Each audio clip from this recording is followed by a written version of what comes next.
It's just Bruce, he don't bite. Hello. Hey guys, welcome to my shop. I'm Bruce, and this is my shop. This video has been long ass for. We're going to make a vacuum chamber today, the cheapest way I could come up with. Now, a year ago, would you believe it's been a year since I made this baby right here? Little simple pressure pot for clear resin. I've been using it for a year faithfully. I've used it, I lost track how many times I've used it, but I'll tell you, it really makes an improvement. A lot of you have out there tried to make it. People have had a hard time finding this lid. I still don't have an answer for you, man. I still don't have an answer. But if you do find one, you see, people have tried to screw down lids. People have tried to clamp it on. Somebody even tried Tupperware, which is definitely not strong enough. So I also did a follow-up video of some safety concerns I had. I just want to go over this real quick, and then we're going to get into making this vacuum chamber. This is my pressure pot, of course. The lid is important because you see these flap hits on the side. Each one of these clicks down separately. And of course, it's got the gasket in there. You can see it. The reason you need them to click down separately, not a screw on, you want them to click down separately, is just in case you pop it, which I popped this a couple times. Originally, I was trying to do about 20, 25 PSI. It went way down to 10, maybe 15 on a good day. But I did pop this at 29 PSI. And what happened was, and that's why I'm recommending this particular type of lid. What had happened was one of these clips let up, and that's how the air escaped. So it didn't explode and fly across the shop or hurt anybody. Last thing I want to do is have somebody hurt themselves. That's why this lid's important. I know they're hard to find. I've been looking for quite a while to try to find a link that y'all can get one on the internet. I got this from a buddy of mine who works for a paint shop, a paint store. So, yeah, that was a big problem with this. If you can't find the lid, it's probably not going to work right. And I've had people try it and say they couldn't do it. They tried using different lids and left nasty comments. And it's like, there's no sense leaving nasty comments if you can't find the right lid. I'm sorry, it's just not going to work. So, all right, but that's that. It's been a year, and I'm still using this old trusty thing. It works well. I only use it with the clear resin. It it's not quick enough to use with white resin, the quick dry white resin. So I use the Aluminite clear cast resin, and that's that. So let's move on. I'm sure you know all about this if you saw the videos. Any questions, put them down there. We're not going to retire this, but I don't think I'm going to be using as much if this works. Let me show you what I'm going to do. Now, I don't have a second camera set up tonight because it's big and I don't really have a lot of room to set up to pick up big things I'm working on. I have one more of these buckets left. It's my last one. I had three. I ruined one. Made the pressure pot a year ago out of that one. And I got this one. Same exact bucket. But don't worry about the bucket, because if I'm right, and I might be right, I don't know, I'm an idiot. If I'm right, this bucket will work fine, or any bucket with a rubber seal. Whatever you're going to use has to be airtight. And I recommend using some, for what we're going to do, I think you should probably have something smaller than this if you can get that available. Like I said, it's going to be for a vacuum chamber to put clear resin in. Maybe eventually we'll try it with the white resin. I don't know. But the purpose I want to do it for is to put my clear resin castings in there. My clear resin in there before I make the castings. And also when I'm making molds out of silicone, when I use the Umu 30 or something, when I'm to make the white resin molds from Umu 30, Umu 25, the thick rubber products, not my reusable stuff. We don't need to do this for that. So, anyway, any container I think that's airtight should work, as long as your project will fit in it. With that said, we're going to go ahead and use this one anyway. I think the only problem is going to be is whenever I go to pump this by hand, it's going to take a while to get that going in. And I think, like I said, I haven't tried this yet. I just, been figuring it out on paper and trying to find the cheapest, cost-effective way to do it. I think this is going to be safer than the pressure pot in the first place, because it's going to have a suction on it rather than pushing out. So if it would happen to crack, sucks the air in, you're fine. That's what I'm hoping. We're going to find out. So anyway, I got myself my last bucket here, and here's what I came up with. I thought about, okay, well, what if I retrofit it with a shop vac? I think, okay, a shop vac sucks. All right, I didn't say that. Didn't mean that on purpose. Well, okay, whatever. Anyway, moving on. Shop vac has suction. But I don't think it'd be enough. I don't think it'd be enough. I have a regular size shop back here. I used to deflate our hot tub and deflate Pultoids and stuff like that. It does work for that, but I don't see it making a strong enough vacuum to do what we want to do. And the whole purpose of having a vacuum chamber is you want to suck the bubbles out of your clear resin before you pour your mold. And of course, if this does work, we're going to do a whole tutorial on how that works too. But for now, I just want to get this vacuum chamber made. Yeah, chambermaid. I could use a chambermaid to clean up around here. My shop's a mess, in case you can't tell. But anyway, so I decided a shop vac wasn't going to work. Then I thought, well, what about a compressor? Yeah, I think a compressor would work, to suck out the air. But now we're talking money. And the whole object of this is to spend as little money as possible to see if you like the hobby, if it works for you, if it's something you want to do, and invest the money in one of those Harbor Freight ones, which I recommend them 100%. They're great, but they're expensive. And that's the problem. They're too expensive. For me, I don't, I should have one by now because I made that a year ago, but it works. So why buy something I don't need? So anyway, long story short, I came up with, and I'd seen this on the internet too. Somebody else had tried something very similar to what we're going to try to do. This is a brake line vacuum pump. And I picked this up at the auto store today for, I think, $44, which is a little more than I wanted to spend. And I'm sure you can find one of these cheaper on the internet. But it's basically a generic, this particular brand is Performance Tool. And I got it at, it's either AutoZone or Advanced Auto Parts. I always get those two stores confused because there's so many auto parts stores in the area where I live. But it was one of those places. This particular one was $44. I didn't feel like looking up on the internet order, and I wanted it today because I've been taking my time to make this video because I've been really busy in the shop. So now I finally have time. So I'm like, you know what? I'm just going to go spend the extra money just to see if my theory works. $44. I think you could probably get it cheaper online. I don't know. A brake line vacuum pump. And you see it's a hand pump here. I don't know, the pictures. Let's just open it. All right, I'm going to skip ahead the opening process, and I'll show you the tools that come in this kit and explain what my idea is going to do, and then we're going to do it. We're going to see if it works. Give me a second. So, I've opened it up, the brake vacuum kit. And it's got all these little pieces for us, little nozzles and stuff that we're probably not going to use. But this is what I want to take a look at. And let's put it under the camera there. You see, this one has a gauge on it, which is going to be very helpful. The gauge is on the pump. I have a gauge on my bicycle pump that I use to pump up the pressure pod, and that's helpful too. But I guess you pump it like this. I don't know if I plugged that. Oh, okay. So that's negative 25. Let it go. It's got a release valve on it right here where my thumb is.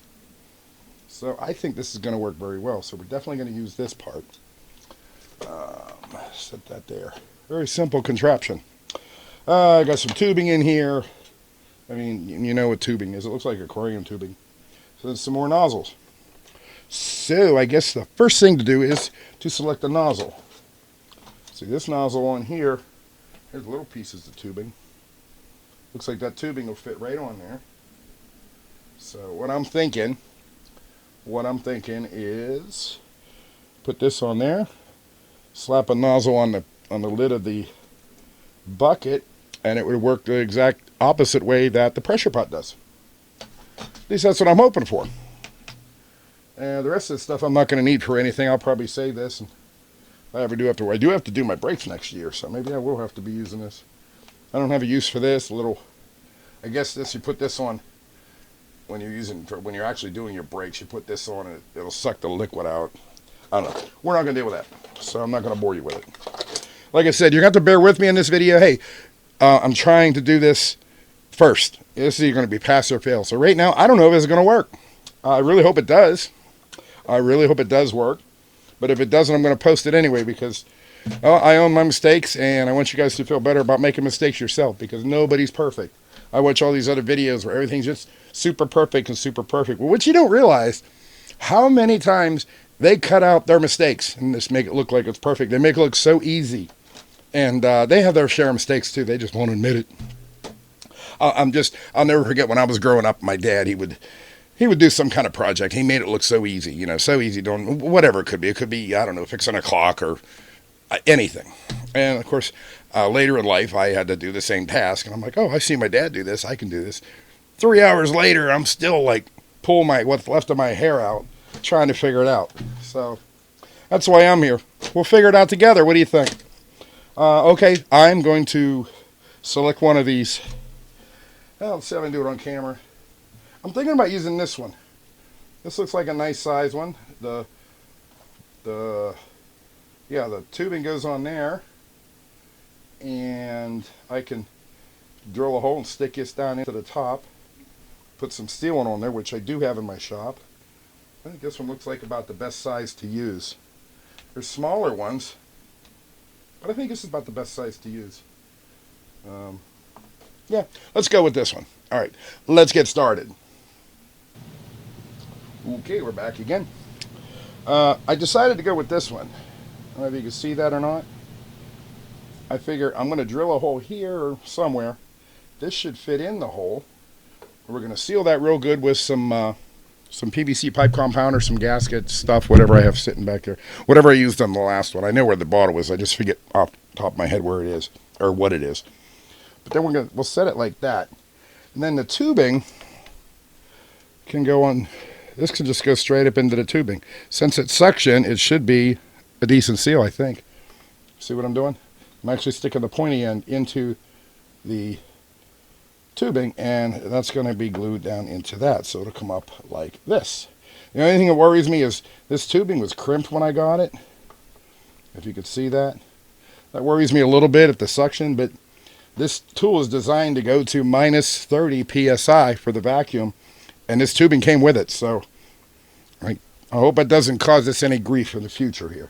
So anyway, so I already selected a drill bit. I don't know exactly what size this is. I just kind of matched it up by eye. But before we drill into our plastic, I'm going to do a test hole. Let's do that right here in this cardboard. You can use wood, anything. Just do your test hole. There, we got our hole drilled. It's a messy hole, doesn't matter. It doesn't have to be perfect, just a test hole. And I want to see if this fits in there. It looks like, okay. Looks like we got a pretty good fit in that. So we got lucky on the first try with picking a drill bit. So, okay, moving on. Now I just want to find a spot on here that's relatively flat.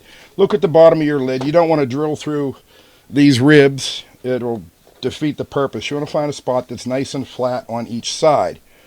As you can see, this has one of these holes are in this. And like I said, I don't think this bucket lid is not going to be a problem for you guys. If you can use almost anything. Just make sure it's a rigid one. Don't use a Tupperware container or like cheap plastic. You know, I would think a smaller paint bucket would work. Maybe about a gallon. I think a gallon would work better for this, even before I start doing this. But this is what I got on hand, and this is what we're going to try to use today. So I just find my flat spot, and it looks like this might be a good spot right here. Flip it up directly over, and that is a good spot. There's nothing there. So I'm going to carefully drill my hole straight down through. And be careful you don't drill into the table. I can't tell you how many times I've done that, just not thinking.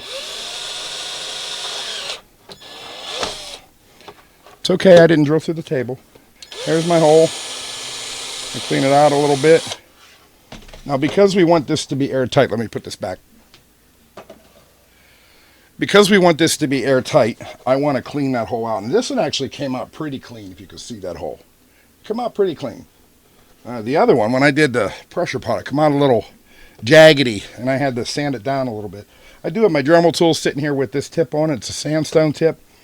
I guess you can't hear me over that. I'm just going to gently go around here and take any burrs off because we want that to be airtight. So it doesn't really look that bad. Yeah, it doesn't look bad at all. So I think we got lucky on that one. But if you have burrs on there, you definitely want to take it out. Take off the burrs. Because when you stick your piece in, which we're going to put it in right there. Ooh, it's a little tight. Oh, maybe our drill was a little too big or too small. All right, we're going to make that hole a little bigger right now. I'm just going to use the same bit.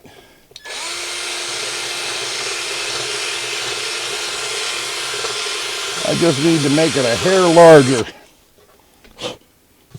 Yeah, just a hair larger so this will fit down in. Oh, got to clean the burrs off.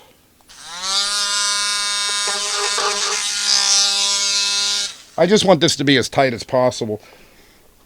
And I think we did a good job digging this, or drilling this, excuse me. I might have to get a bigger bit. I gotta get a bigger bit. Be right back. So that was actually a 1/4-inch bit that I was using before, which is unfortunately the biggest bit I have, unless I went in and get into my concrete bits, which are a lot thicker. So I got another 1/4-inch bit here. It's a little bit sharper, and I'm going to try to make this hole just a tad bigger.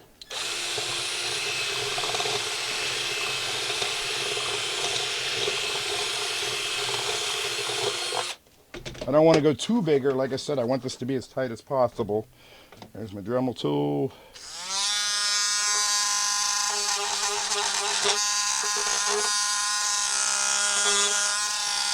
Did get some flash on that. Yeah, this Dremel tool's seen better days. So now I think, there it goes. Okay, that's nice. Okay, it's nice and tight. If you do have the same problem, just be very careful. You want to make this as tight as possible. You can see it's on that side. It's on that side. My next task is I'm going to get some sealant for this, and I'll just go find it, and I'll be right back.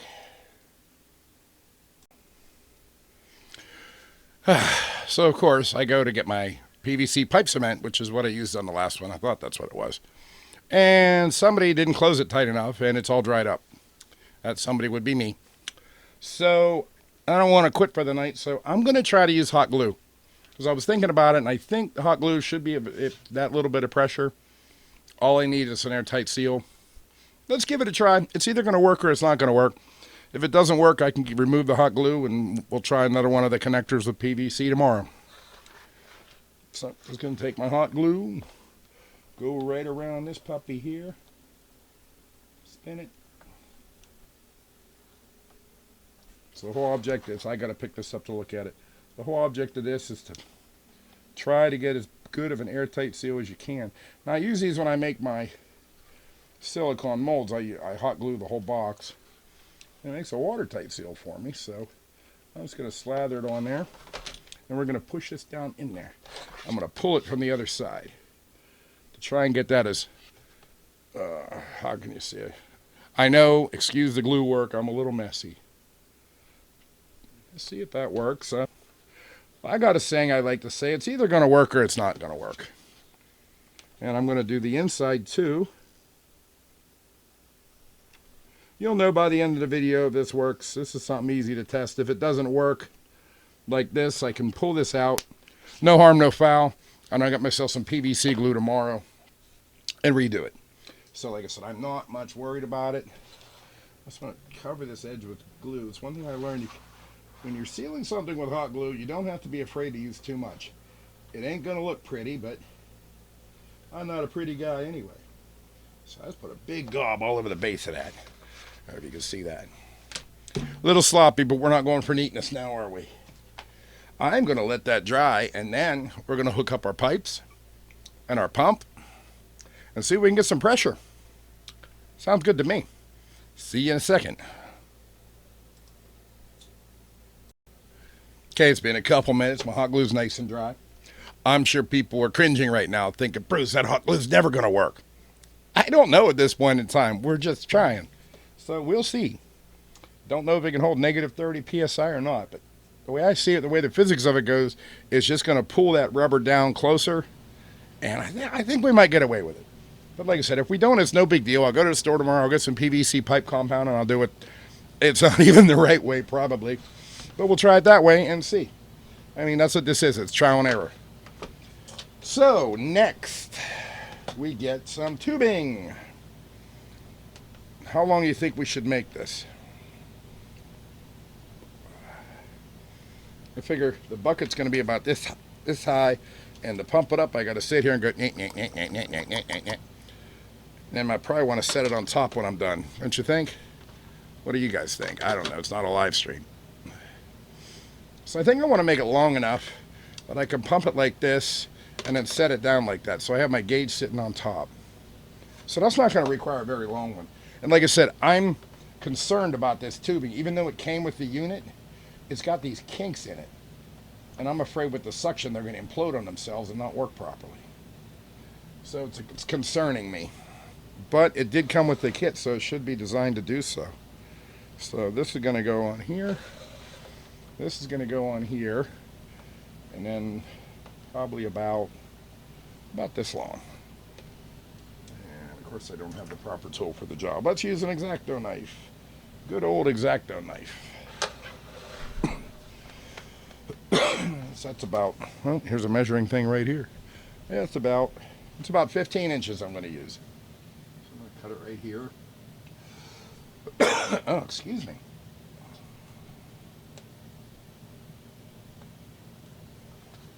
Yeah, like I said, I'm just still wondering about the kinks in this from being wrapped up in the packaging. Well, we're going to find out. Hey guys, just be happy I have the sound on today. If you saw the pressure pot video, I forgot to turn the sound on the whole system. I had to shrink myself down and make fun of myself the whole time.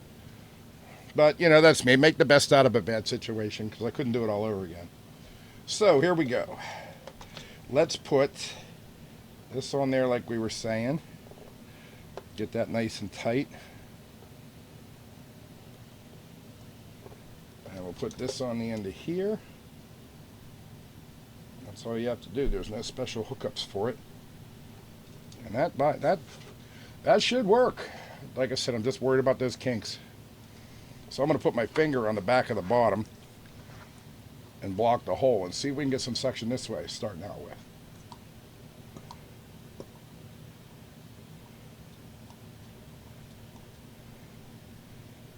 I'm looking at this. I'm getting suction. It says negative 25 psi, if you can see on there. I know it's upside down. When has my cameramanship ever been good, though? So it says negative 25 psi with a couple puffs. And it seems to be holding. Well, I guess that's not really testing the seal because my finger's over the hole in the bottom. All right, and then here's the release. It's released, huh? All I can say right now is so far so good. Let's remove this. And you know what? I'm going to leave that on there. I'm going to leave that on there because being hot glue, if we move it around too much, it might break that seal and not work after all. Well, here's my bucket. I don't have anything to test with it right now. I wish I did. But let's try it. Okay, I don't need this little camera anymore, so I'm going to make myself big. This always takes me time to do. Believe me, I try to use the software. It just doesn't like me. So what else do we think we need? I don't have anything to put in there right now. Right now, I just want to see if it's going to hold some pressure. So, I see one mistake I already made. And I'm going to go ahead and do that off camera. Take us apart for now. If it'll let me. I forgot to cut these slots. See the slots there? Yeah, we got to cut them. So let me cut them with a, I don't know, I'll find something to cut them real quick and I'll be right back.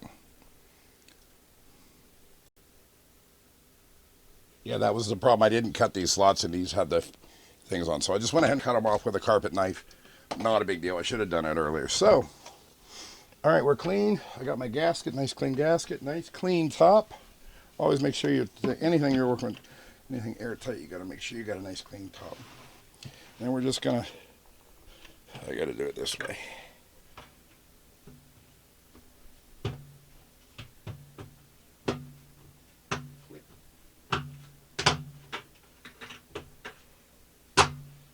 Click, click, click, click, click. Ooh, I forgot how hard these are to do when they're new. And the other one's so used and worn in, it doesn't, it's not hard to put back on. This one, I had to work at. Okay, let's see if it holds pressure. Put the pressure gun on. Do do do do do. I feel like it's because of the size of this bucket. I feel like it's gonna take a while.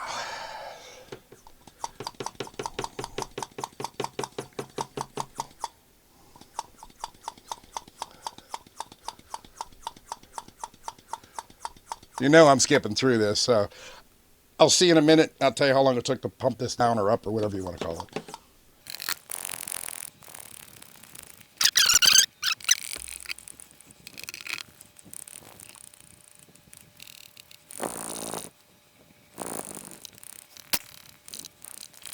Use a smaller container.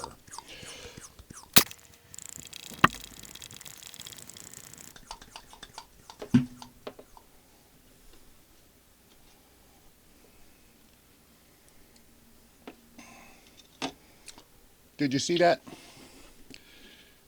That's 10 psi. It collapsed the bucket.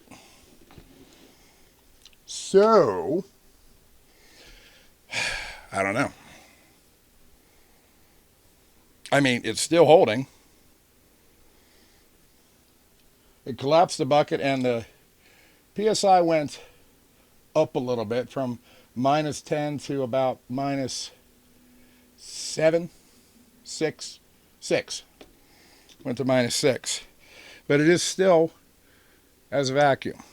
Now, this goes back to what I've been telling you about smaller buckets work better. I feel a smaller bucket would work better for this.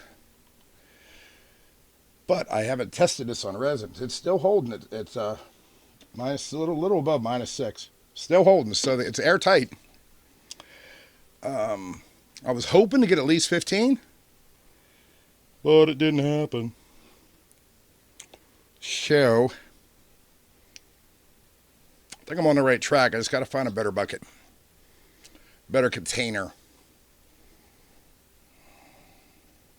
I have to think on this one. I'll be back. Oh yeah, before I do take a break, I just want to, it's still on, yeah, it's holding air. It's right where it needs to be. As you can see, it started to implode on itself. You can see right there. I'm not in any danger. The only thing that's going to happen is it'll crack and suck the air back in, so it should be fine. But I'm going to go ahead and hit the release thing to let air back into it. Figured you might want to see that in case something cool happens.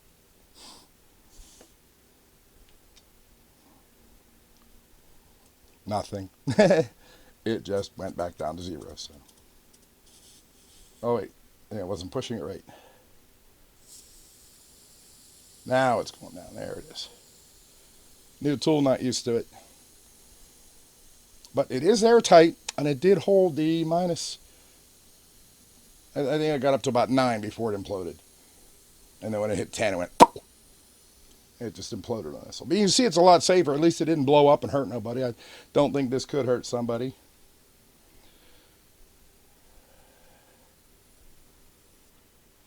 Should be good enough to take the pipe off. Yeah, I was worried about imploding this tube, and it actually was the can. Like I said, I'll be back. Let me think of some stuff here. So yeah, that didn't work out so well, did it? But I took a break and I sat here and thought about it. And what I need to do is either get a smaller pan or a smaller pot or a smaller bucket, or maybe switch to something metal maybe. I don't know, maybe an old pressure cooker. I've seen people do it with glass. I don't trust glass. I mean, if something does happen and it cracks, it could shatter and cut somebody, and I don't want to get hurt. And I don't want to see you guys get hurt either. So, like I said, I mean, you see it sitting behind me. It regained its shape when I left the air back in it. It's no damage done to the bucket. However, I don't think 9 psi, negative 9 psi will work. I'm shooting for at least 15. So what I'm going to do is, in part 2, we are going to try again. Hopefully it'll work that time. I think I'm on the right track. Like I said, my idea did hold, it did keep the air where it needed to be. It didn't leak out is what I'm trying to say. I know if I go a smaller pot, I can, it won't take so long to pump up or pump down either. Suck the air out, whatever term you want to call it. So I'm going to think it over, and I'm going to go to the store tomorrow, see what I can come up with that might be a more proper bucket to use. And I'll see you in part 2. We'll get this done one way or the other. Until next time, guys, subscribe and like the video, comment, please, questions, suggestions. Nice, polite suggestions, please. All right, guys, I'll see you in part 2. Mr. Bruce done messed it up again.